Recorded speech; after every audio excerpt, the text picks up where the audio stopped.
Hey guys, this is Rob from ChainsawGuitarTuition.net, and this week we're doing another mode.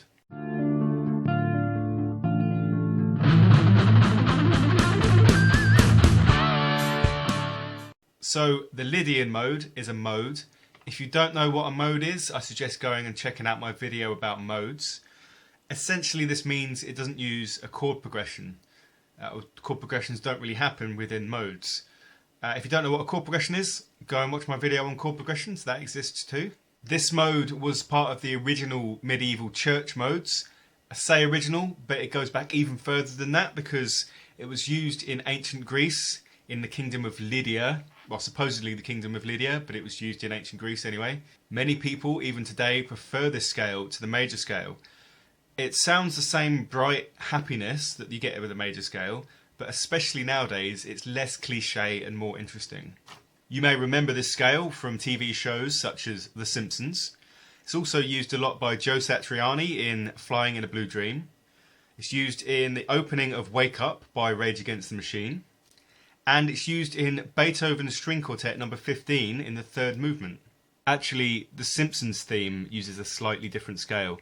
It just changes one note from the Lydian mode, but it's essentially the same kind of sound. Now, there's two different ways you can think about this scale. The first one is probably what's most commonly taught, but I don't like it so much myself, and that is thinking about the major scale and starting from the fourth note.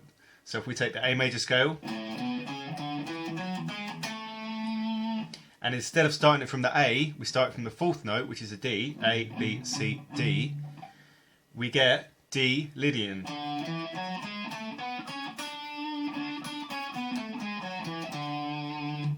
Now if you notice this shape, and you know your scale shapes,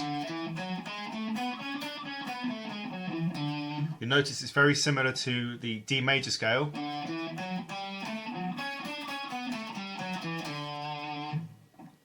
Except it's got one note different. It's the fourth note of the D major scale is sharpened to make D Lydian.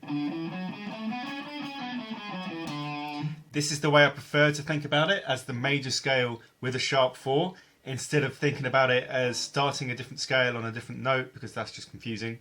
So it's the same scale as the major scale, except you've got a sharp 4. Exactly the same patterns, you just sharpen the fourth note. So if you're doing A Lydian, instead of going 1, 2, 3, 4, we go 1, 2, 3, 4.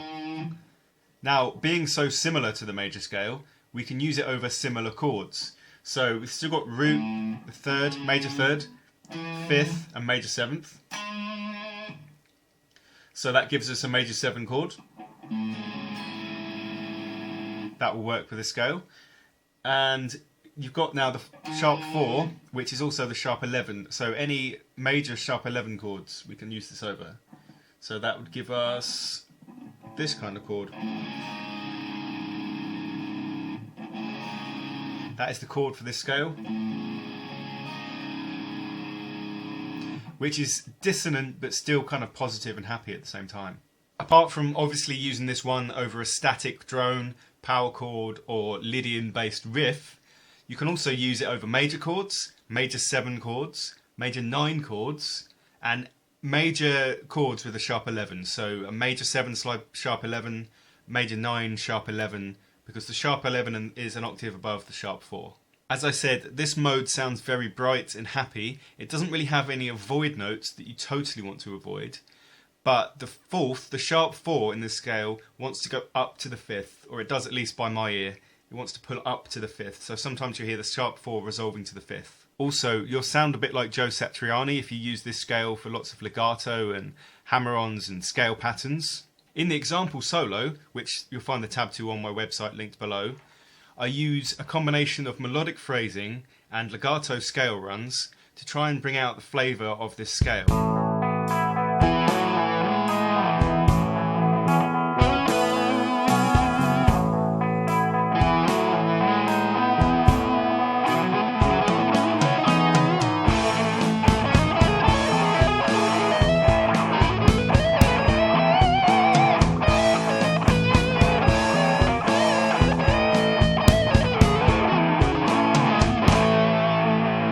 So if you like these lessons, don't forget to subscribe.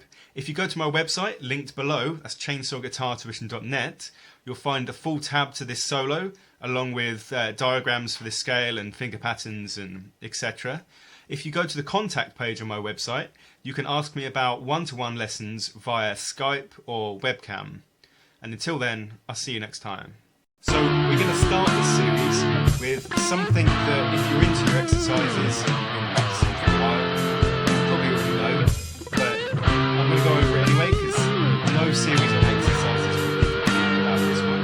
And of course, talking about the spider exercise, I will probably do a more advanced video on the spider because it's such a good exercise, but I still use the basic